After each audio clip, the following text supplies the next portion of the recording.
बच्चों भी अस्सलाम वालेकुम। हम लोगों ने लास्ट क्लास के अंदर बायोटेक्नोलॉजी स्टार्ट किया था।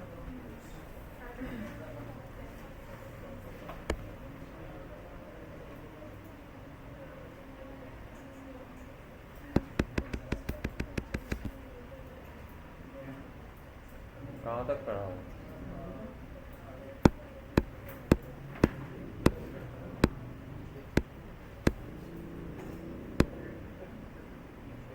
ये यहाँ पे भी बात हो गई थी।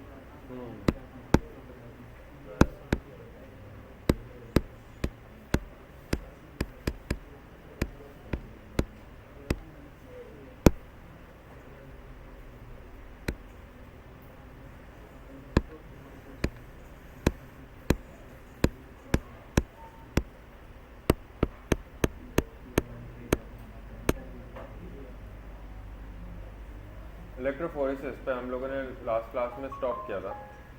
इलेक्ट्रोफोरेसिस की इम्पोर्टेंस ये है कि ये हमारे पास एक डायग्नोस्टिक मेथड है जो कि बहुत से जेनेटिक डिजीज़ेस जिसमें सीक्वेंसिंग म्यूटेशनल चेंजेस आते हैं। क्या होते हैं? म्यूटेशनल चेंज, जिसमें सीक्वेंसेस में म्यूटेशनल चेंजेस डिफेक्ट पैदा हों, जेनेटिक डिसऑर्डर्स हों, उनको टेस्ट करने के लिए, डायग्नोस करने के लिए इलेक्ट्रोफोरेसिस इस्तेमाल होता है। मोस्ट कॉमन एग्जांपल किस डिजीज़ के लिए, किस डिसऑर्डर के लिए हम ये इलेक्ट्रोफोरेसिस करवा रहे होते हैं? Sickle cell anaemia. सवाल आता है पुराना, ये हम पढ़ चुके थे। अब आगे चलते हैं। हमारा नेक्स्ट टॉपिक है सिंगल ऑक्लूजन मेथड है। ये बेसिकली वो मेथड है जो कि किसी भी, आप ये कह लीजिए कि अगेन म्यूटेशनल चेंजेस की, यानी कि उन डिसऑर्डर्स की, उनको ख़त्म करने के लिए या फिर उनको ट्रीट करने के लिए विद डायग्नोसिस इस्तेमाल किया जाता है। It is also known as dideoxy chain termination method. It is more reliable and efficient methods. क्या मैथड है वो लिखा हुआ है इसके अंदर। एक मॉडिफाइड न्यूक्लियोटाइड है जिसका नाम है डाईडिऑक्सी न्यूक्लियोटाइड, जो कि कितने हाइड्रोक्सिल ग्रुप रखता है अपने पास? यूजुअली 3, लेकिन इसमें नहीं मौजूद होते। इस मेथड के अंदर वो 3 हाइड्रोक्सिल ग्रुप मौजूद नहीं होते। ये 3 हाइड्रोक्सिल ग्रुप, अगर कभी कोई आपसे एक एमसीक्यू पूछे ना कि elongation of DNA takes place with the help of which molecule या विच कंपाउंड। डीएनए elongation बोलते हैं डीएनए के लेंथ को बढ़ाने को, सीक्वेंसेस को बढ़ाने के लिए। तो उसके लिए कौन सा ग्रुप इन्वॉल्व होता है? 3 हाइड्रोक्सिल ग्रुप इन्वॉल्व होता है। ठीक है। These nucleotides are incorporated into the growing DNA chains by DNA polymerase. DNA polymerase आपको पता है वो जब इनिशिएट करवाता है, elongation प्रोसेस स्टार्ट होगा, which results in the chain terminations, जो आगे जाके जो मज़ीद जो हमारे पास elongation का जो फिनोमेना है वो टर्मिनेट हो जाए। In this way, a series of DNA fragments are generated, जिसकी मदद से जब जब ये वाला टेक्निक अप्लाई करेंगे हर डीएनए का एक टुकड़ा टर्मिनेट होकर रुक जाएगा, फिर एक नेक्स्ट इलॉन्गेशन होगी, फिर वो टर्मिनेट होकर रुक जाएगा। तो बहुत सारे अलग अलग डीएनए के फ्रैगमेंट्स तैयार कर लिए जाएंगे, which could be separated by gel electrophoresis, and the sequence can be determined by reading the band pattern from a gel. हमें हर एक अलग फ्रैगमेंट ऑफ डीएनए को स्टडी करेंगे, उनके सीक्वेंसेस के पैटर्न को स्टडी करेंगे, और वो सब का सब जो है वो जेल इलेक्ट्रोफोरेसिस की मदद से भी किया जा सकता है। क्योंकि आपको पता है इलेक्ट्रोफोरेसिस एक ऐसा मेथड ऑफ, एक ऐसा प्रोसेस ऑफ ट्रीटमेंट है जिसमें आप सीक्वेंसेस को स्टडी करते हैं।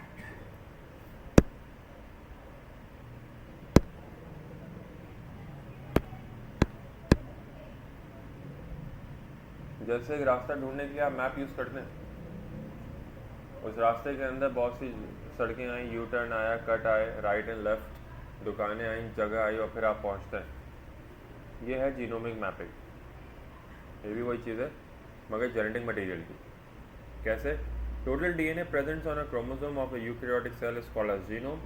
The location of a gene, भाई डीएनए तो बहुत बड़ा है, डीएनए के अंदर बहुत सारी चीज़ें हैं। डीएनए के अंदर एक स्पेसिफिक जीन की लोकेशन को स्पेसिफिक जगह के ऊपर आइडेंटिफाई करने को क्या बोलते हैं? Gene loci. क्या बोलते हैं, ये MCQ है। Evaluation of characters and location of type of gene present on a chromosome is called as genomic mapping.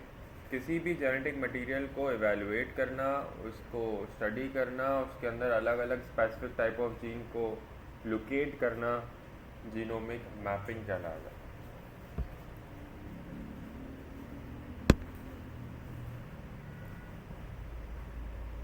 Genetic markers ये क्या चीज़ें हैं, ये सारे टूल्स हैं, ये सारी वो चीज़ें जो कि इस्तेमाल की जाती हैं जाके हम किसी भी पॉपुलेशन के अंदर किसी भी स्पेसिफिक अमाउंट ऑफ इंडिविजुअल्स में उनके ट्रेट, मतलब उनके कैरेक्टर या उनकी जीन्स को क्या कर हम उसको डिफ्रेंशिएट कर सकें, डिस्टिंग्विश कर सकें। DNA sequences of variations which distinguish the different individual population or trait called genetic markers like, क्या लिखा हुआ है, RFLP क्या है,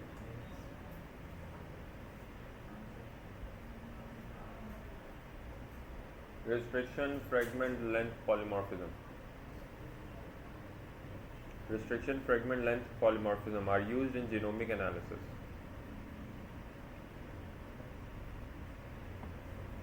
RFLP ये वो ख़ास DNA का फ्रेगमेंट है, पार्ट है, ये वो मार्कर है जो कि DNA सीक्वेंसिंग में फिंगर प्रिंटिंग में काम आता है। एक अलग ट्रेड है ना फिंगरप्रिंट, तो हर एक अलग ट्रेड को स्टडी के लिए, डिस्टिंग्विश करने के लिए we have this genomic genetic marker.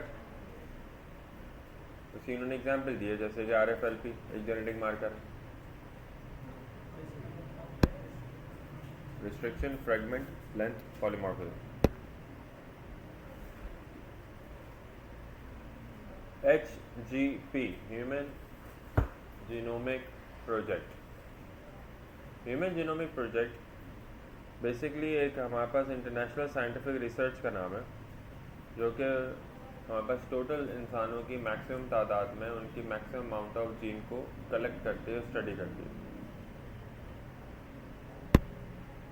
इसके क्या फ़ायदे हैं, क्या गोल है ह्यूमन जीनोम प्रोजेक्ट के? The primary goal of human genome project was to determine the sequence of human genome including all the region sequencing and genome, मतलब सारे human beings की पॉपुलेशन के अंदर उनके जेनेटिक मटेरियल की, उनके DNA की, जीन्स की सीक्वेंसेस को अरेंज करना, कलेक्ट करना, स्टडी करना, ताकि उसके अंदर से आप क्या निकाल सकें, एक नया ट्रेट, एक नया कैरेक्टर, कोई एक नया एक का वेरिएशन या कोई भी एक नई अप्रोच जो कि इस्तेमाल की जा सके किसी भी ड्रग के लिए, किसी भी डिजीज़ को ट्रीट करने के लिए या किसी और स्टडी के साथ उसको लिंक करने के लिए। एक ऐसी रिसर्च प्रोजेक्ट है जो कि ह्यूमन बींग्स के DNA के सीक्वेंसेस को स्टडी करती है ताकि हमारे पास सारे जेनेटिक मटेरियल्स के अंदर हम ये स्टडी क्लियर कर सकें कि which one of the trait can be use for the next process. कौन सा ऐसा करेक्टर है जो कि हम इस्तेमाल किया जा सकता है बायोटेक्नोलॉजी के लिए, किसी ड्रग बनाने के लिए, कोई ट्रीटमेंट मेथड बनाने के लिए, या कोई और ऐसा फ़ायदा है उसका जो हम किसी और ट्रेट के साथ उसे मिलाएं तो कोई एक एवोल्यूशनरी कोई लिंक क्रिएट हो जाए। टिश्यू कल्चर प्लांट में होती है, एनिमल्स में होती है,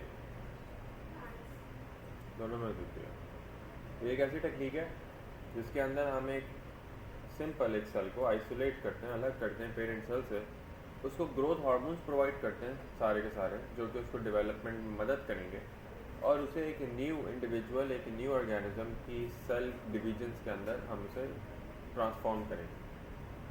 तो ये टेक्निक चाहे आप एक ऑर्गेनिज्म पे परफॉर्म करें, वो एनिमल हो या फिर एक प्लांट ऑर्गेनिज्म हो, उस पर भी परफॉर्म कर सकते हैं।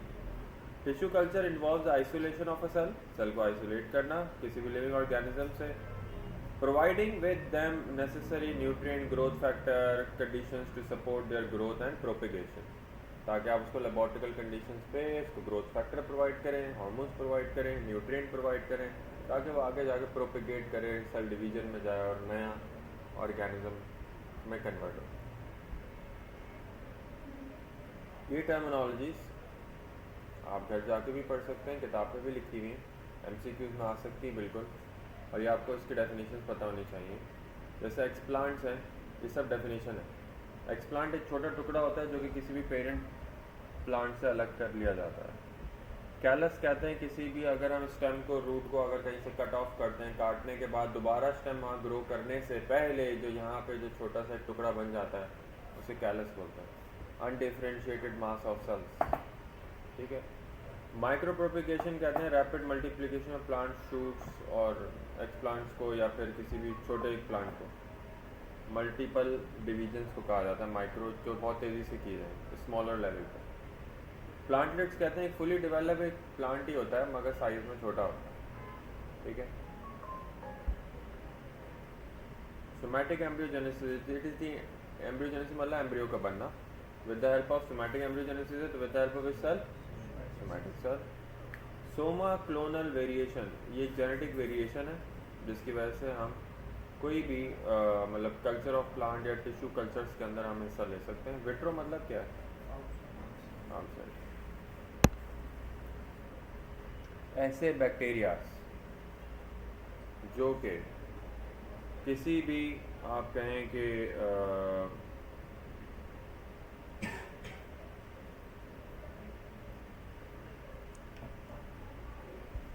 ऐसे बैक्टीरियाज जो कि किसी भी, फॉर एग्ज़ाम्पल आप कहना चाहिए कि वेलफेयर के लिए इस्तेमाल हो सके, जिनके अंदर कोई ख़ास डीएनए आरडीएनए सीक्वेंस मौजूद हो जो हमारे पास किसी ट्रीटमेंट में, डायग्नोसिस में या ह्यूमन वेलफेयर के लिए काम कर सकें, उन बैक्टीरियाज को, क्योंकि उसमें आपकी डिज़ायर्ड जेनेटिक मटेरियल हो तो वो उनको आप ट्रांसजेनिक बैक्टीरिया कहते हैं। बहुत बेसिक एग्जांपल इसकी ई कोलाई, जिससे हमने इंसुलिन प्रोड्यूस करवाया। तो शेरेरिया कोलाई एक one of the transgenic bacteria example है, क्योंकि हम उससे इंसुलिन प्रोडक्शन एक रोल प्ले करवाते हैं।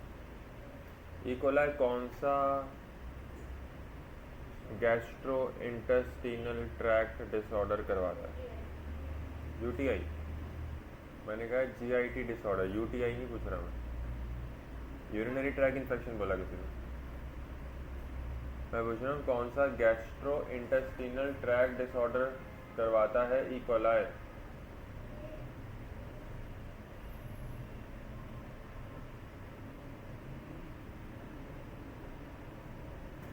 Travellers diarrhoea. कौन सा diarrhoea? E coli travellers diarrhoea करवाता है।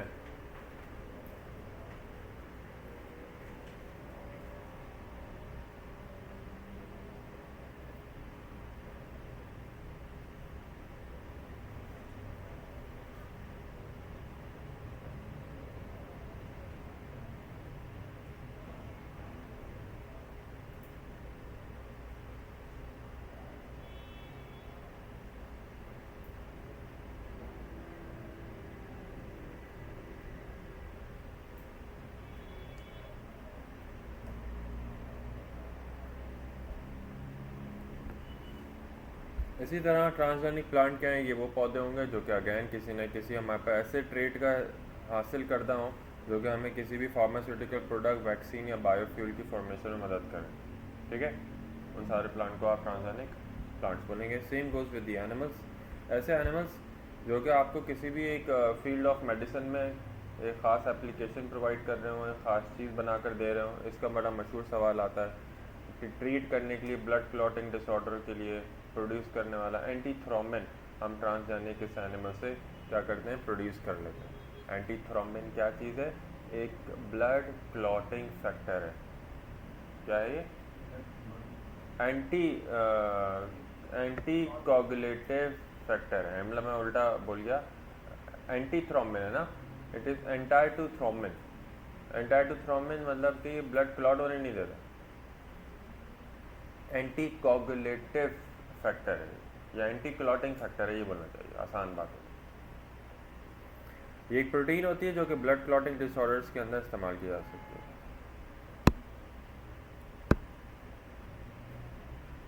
पढ़ो भाई, वैक्सीन्स जोर से पढ़ो यार।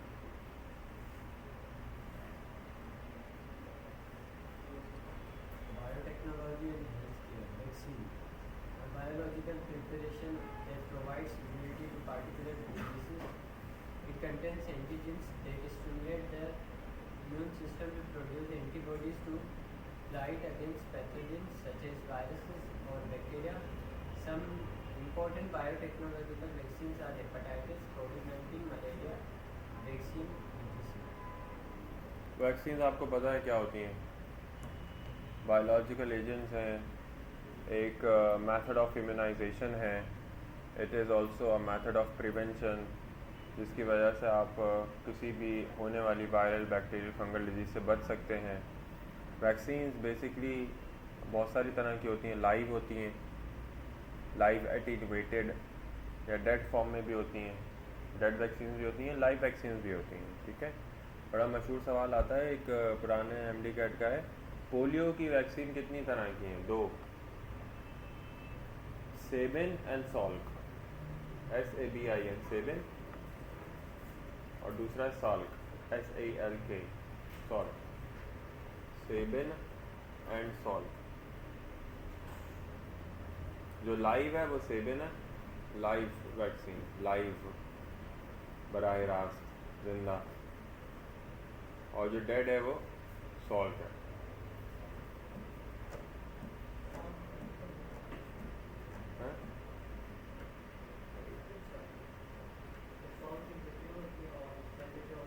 Oral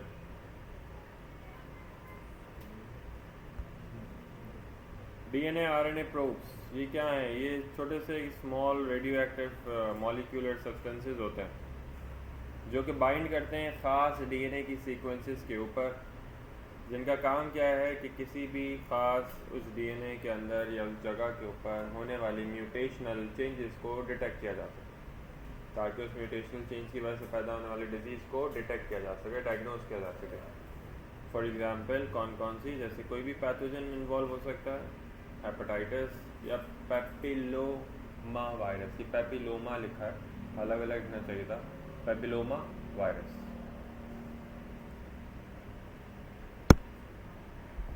monoclonal antibodies, MABs, laboratory made antibodies का नाम है, जो कि डिज़ाइन की जाती हैं ताकि किसी भी ख़ास तरह के एक प्रोटीनीशियस एंटीजन के साथ वो बाइंड करें और वो किसी भी पैथोजेनिक सब्सटेंसेस को किल करने का काम करें। ये कैसी लेबॉर्ट्रिकल बेस्ड एंटीबॉडीज़ हैं, प्रोटीन इन नेचर की हैं, ख़ास एंटीजन के साथ बाइंड करेंगे, उन्हें ख़त्म या किल करने का काम करेंगी। Common is that, simple is that, किसके अगेंस्ट काम करती हैं? कौन से वो एबनॉर्मल सेल्स हैं? कैंसर सेल्स के अगेंस्ट काम करती हैं या फिर ट्यूमर सेल्स के अगेंस्ट काम करती हैं। Monoclonal antibodies are always found working against cancer cells और ट्यूमर सेल्स।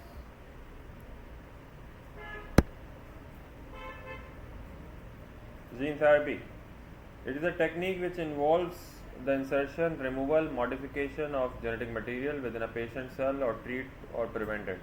जीन थेरेपी एक तरह का डायग्नोस्टिक, एक तरह का मैनेजमेंट ट्रीटमेंट मेथड भी है। किसी भी पेशेंट को, किसी भी इंडिविजुअल को अगर कोई भी जेनेटिक डिसऑर्डर हो रहा है तो जेनेटिक डिसऑर्डर को डायग्नोज करना, पता लगाना, उसको ट्रीट करना, उसी की बॉडी से हेल्दी जीन को निकाल के एक हार्मफुल जीन से, डिजीज जीन से रिप्लेस करना, ये सब काम कलेक्टिवली जीन थेरेपी कहलाता है। पढ़ो भाई। Gene therapy in the detection and treatment of genetic diseases. What is gene therapy? It is a method of treatment for genetic disorders. Hemophilia. In vivo gene therapy involves the delivery of the functional copy of the clotting factor gene in the liver cell using a viral vector in the hemophilic TT. The goal of this therapy is to replace the detective gene with a functional one, which would result in the production of clotting factor in the end of bleeding episode. Haemophilia आप जानते हैं एक ऐसा disorder है जो कि blood clotting disorder है, उसको भी ट्रीट करने के लिए क्या वीवो मीन्स इनसाइड, तो हम बॉडी के अंदर ये जीन थेरेपी का फिनोमेना इंट्रोड्यूस करवाते हैं, जिसमें कोई भी अगर डिजीज़ या जो हमारे पास एबनॉर्मल जो कॉपी ऑफ डैमेज जीन है उसको रिप्लेस कर दिया जाता है हेल्दी जीन से, यानी defective gene is replace through the healthy gene, जिसमें एक वायरल वेक्टर इन्वॉल्व होता है जो कि लिवर के ऊपर काम करता है। तो ये सारा का सारा एक छोटा सा उन्होंने प्रोसेस समझाया कि किस तरीके से हमारे पास हीमोफीलिया को जीन थेरेपी के ज़रिए हम ट्रीट करते हैं। तो वायरल वेक्टर लिखा है ना, कहाँ गया? Viral vector in the haemophilic patient, PT मतलब पेशेंट है। The goal of this therapy is to replace the defective gene with the functional one, जो काम करने वाली जीन है वो आप रिप्लेस कर रहे हैं डिफेक्टिव जीन से, which result in production of clotting factor and the end of bleeding episode. क्योंकि हीमोफीलिया में आपको पता है कि ब्लीडिंग प्रोलॉन्ग हो जाती है, पेशेंट के अंदर ब्लड क्लॉट नहीं हो रहा होता। अगर आप ऐसा उसको करके दे देंगे जीन थेरेपी के ज़रिए तो उसकी बॉडी में क्लॉटिंग फैक्टर बनना शुरू हो जाएगा, क्योंकि उसे हेल्दी जीन रिप्लेस हो चुकी है।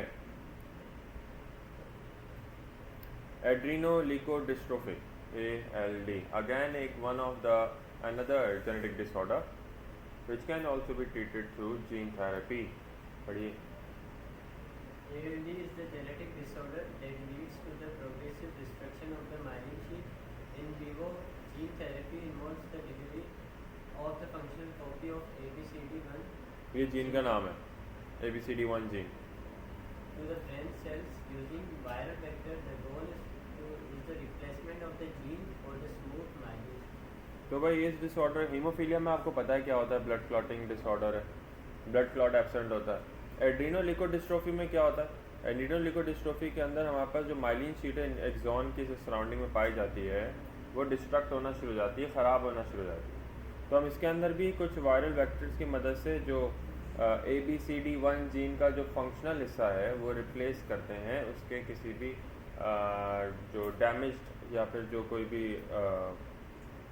रिप्लेस करते हैं उसको किसी पुराने डैमेज जीन से।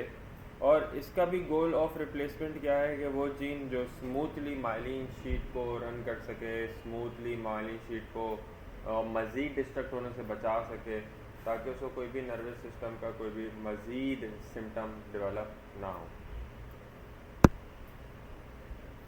तीसरी डिजीज़, पहला हीमोफीलिया, दूसरा आपने पढ़ा एड्रीनोलिकोडिस्ट्रोफी, तीसरा मशहूर है cystic fibrosis.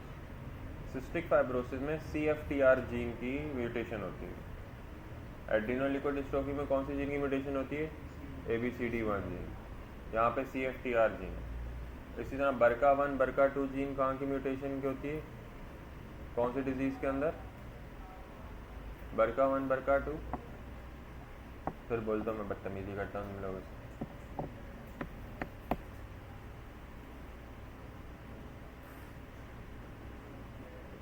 Ovarian cancers, reproduction के चैप्टर में लिखा हुआ है ओवेरियन कैंसर्स, ब्रेस्ट कैंसर्स, वहाँ पे BRCA1 BRCA2 जीन में म्यूटेशन होती है, ठीक है। ABCD1 जीन बता दिया, एड्रीनोलिकोडिस्ट्रोफी ALD बता दिया, CFTR जीन की म्यूटेशन बता दिया, सिस्टिक फाइब्रोसिस बता दिया। अब आ जाओ CFTR जीन की जब म्यूटेशन हो जाती है तो यहाँ पे जो म्यूकस है उसकी प्रोडक्शन बढ़ जाएगी। म्यूकस प्रोडक्शन इतनी थिक हो जाएगी कि बार बार उसके पूरे रिस्पिरेटरी ट्रैक के अंदर उसको चेस्ट यानी लंग इन्फेक्शन होने लगेंगे। और ना सिर्फ यहाँ पे बल्कि जहाँ जहाँ म्यूकस लाइनिंग है वहाँ वहाँ उसको मसले होंगे, मगर सबसे ज़्यादा लंग्स रिस्पिरेटरी सिस्टम में होता है म्यूकस, क्योंकि वो प्रोटेक्टिव मटेरियल एक तरह का, जब वही ओवरली प्रोड्यूस होने लगेगा उस बंदे को चेस्ट इन्फेक्शन होना शुरू हो जाएगा। तो इसको भी हम ट्रीट कर सकते हैं थ्रू दिस जीन थेरेपी। पढ़ो। Cystic fibrosis is a genetic disease that occurs due to the mutation in CFTR. Cystic fibrosis transmembrane conductance bacteria. ये इसका पूरा एब्रीविएशन आ गया। Gene that leads to the production of thick mucus in the lungs, pancreas, and other organs. In vivo gene therapy involves the replacement of the functional copy of gene with the defective gene. This protein functions as a membrane across the membrane of the cells that produce mucus, sweat, saliva, tears, and digestive enzymes. The channel transport negatively charged ions, chlorine ions, in and out of the cell. The transport of chloride ions helps control the movement of water in tissues, which is necessary to produce thin, free flowing mucus. It also regulates the function of other cells. Genetic counselling क्या होती है? Genetic counselling कहते हैं जब भी कभी किसी भी स्टेज पे, चाहे वो एम्ब्रियोनिक स्टेज हो या आगे का स्टेज हो, यानी बच्चे की डेवलपमेंट से लेके बच्चे की पैदाइश और उसके आगे तक किसी भी स्टेज के वक्त कहीं पे भी ये पता लग जाए कि यार ये इंडिविजुअल किसी भी जेनेटिक डिसऑर्डर का शिकार होने जा रहा है, तो हम उसके लिए जेनेटिक काउंसलिंग प्रिस्क्राइब करते हैं। फॉर एग्ज़ाम्पल, अगर हमें पता लग जाए कि इस ख़ानदान के अंदर ऑलरेडी थैलेसीमिया के पेशेंट हैं तो हम उस फैमिलीज़ को वहाँ पे ही समझाएंगे कि आप अपने ही ख़ानदान में जो आपस में बहन भैया शादी कज़न्स मैरिज हो रही होती हैं वो ना कीजिए, क्योंकि आपके ख़ानदान में थैलेसीमिया के मेजर के पेशेंट बढ़ जाएंगे। Again it is kind of genetic counselling. एक माँ बाप है जिनका बच्चा पैदा होने वाला था, प्रेगनेंसी के किसी भी ट्राइमेस्टर्स के अंदर 3 होते हैं, पता लग गया गायनाकोलॉजिस्ट को, सोनोलॉजिस्ट को, रेडियोलॉजिस्ट को अल्ट्रासाउंड स्कैन पे कि यार this baby seems like something is abnormal with him और हर, मतलब कि इसके अंदर कोई एबनॉर्मेलिटी है। टेस्टिंग कराई फर्दर, उसमें कंफर्म हो गया कि क्रोमोसोमल या कोई और डिफेक्ट है, कुछ भी कुछ जेनेटिक डिफेक्ट है। जेनेटिक काउंसलिंग कराई कि if this baby is about to born he or she may have to face these consequences, these symptoms, and these are the treatment methods which will be required for the survival of the baby. So what are these things? These are called as genetic counseling. ठीक है, पढ़ो। Genetic counseling is a crucial process that helps understand and manage genetic risks. It involves assessing genetic history and performing genetic testing to identify potential genetic disorders and mutations. आखिरी ये पढ़ो। Genetic screening, vital medical procedure that involves analyzing an individual's DNA to detect gene disorders and mutations. Screening मतलब कहते हैं filter करने को, मतलब आप जो स्क्रीनिंग टेस्ट कराते हैं जेनेटिक के, उसमें आपको ये पता लग जाए कि इसको कोई जेनेटिक डिसऑर्डर है भी कि नहीं है, जिसमें कुछ वर्ड बता रहा हूँ, घर जाके पढ़ना। एमनियोटिक फ्लूइड सैम्पलिंग,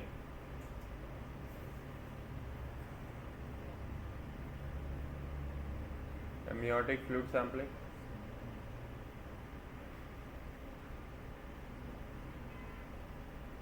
और chorionic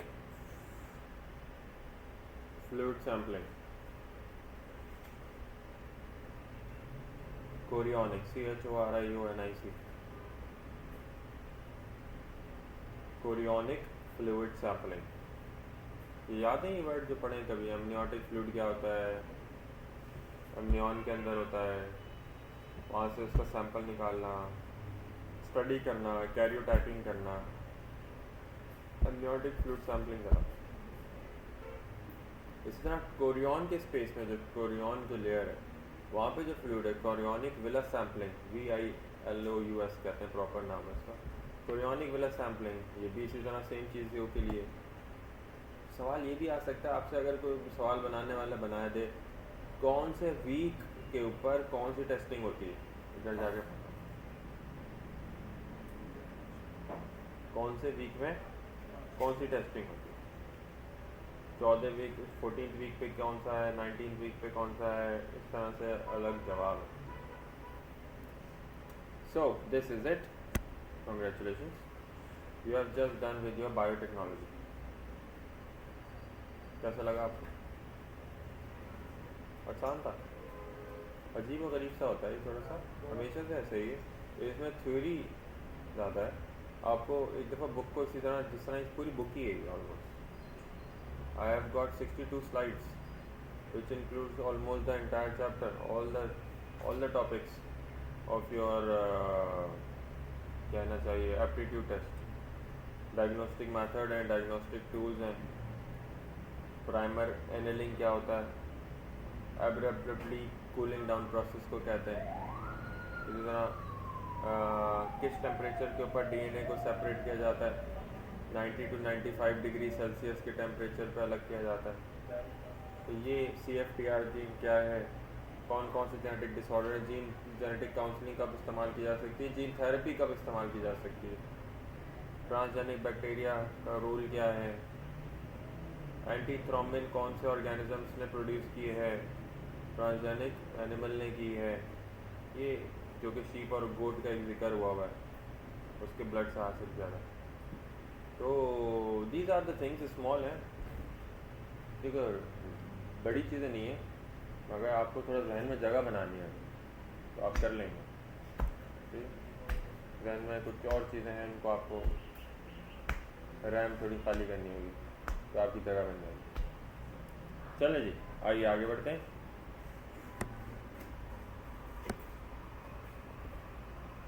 So, what you have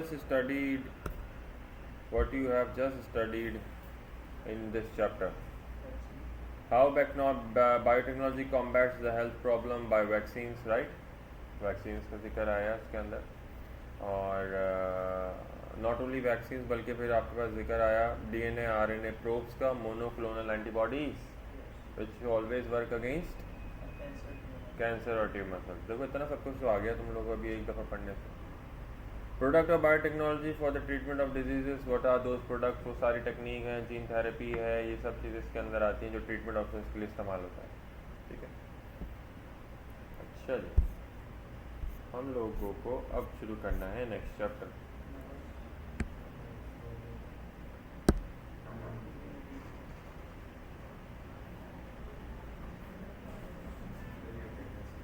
हाँ यार ये लगा दे भाई,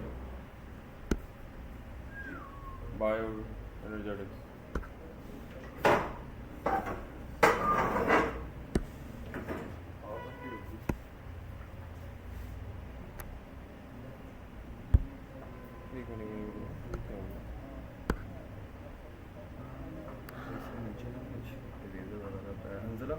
बेटे कुछ इरेजर शॉप में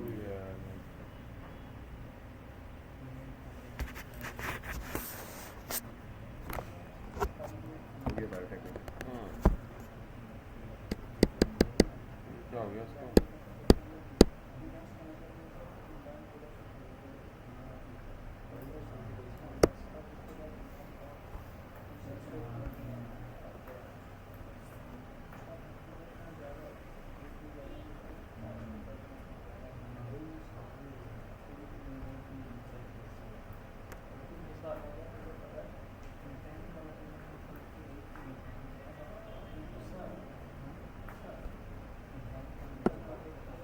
बंद करके बोलो।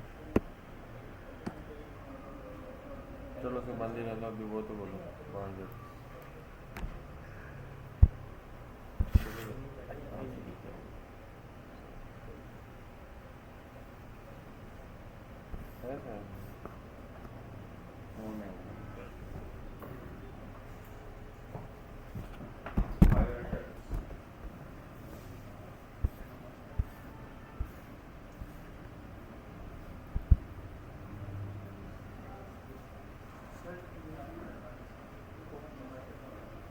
उन्होंने बोले बायो एनर्जेटिक्स करवाना है, ये बहुत इंपॉर्टेंट चैप्टर है, सब इससे भागते हैं, ये थोड़ा मुश्किल है लेकिन क्या करें।